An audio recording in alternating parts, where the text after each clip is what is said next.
news. We know that recent CDC guidance says that if you're fully vaccinated, you don't need a mask indoors or outdoors. That's coming from the CDC.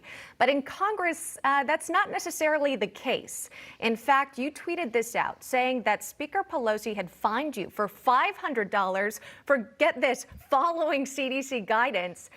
This was never about science. It has always been about power. So, Congressman, you are facing a $500 fine. Tell us what you did to get that fine. I simply went to the floor of the House of Representatives to do what we do, vote on things, speak on the floor about different legislation. And while I was down there, they said, hey, are you going to put a mask on? No. Are you sure? Can we get you one? The Sergeant at Arms staff, they're doing what they're told. They didn't want to hammer me on this, but Pelosi is making them do this. They said, then we're going to have to fine you. And I said, that's okay. If that's what you have to do, that's what you have to do. But I'm not wearing a mask anymore, and that's just it. And you weren't the only Congress member to participate in taking off the mask. Did you get any other responses from people who decided to keep on their mask and were maybe offended or upset by you taking it off?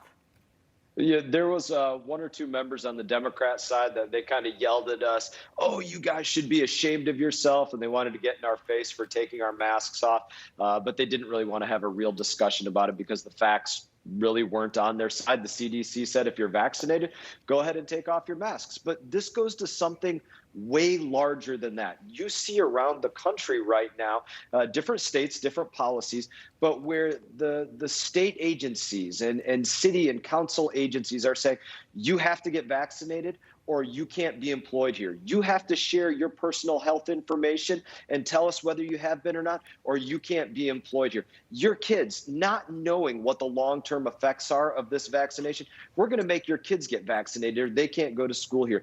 Third person in line to the presidency fundamentally believes that if you don't get vaccinated and don't wear a mask, that she should get to fine you as an American. That's what Pelosi is saying in this. This has far-reaching ripples across the breadth of this country to just fall in line with what Pelosi wants us to do, and we can't stand for that. Yeah. Do you expect another fine coming your way? I would anticipate, I'll say it this way. I think of it a little bit more like a speeding ticket. They have to catch me in order to fine me.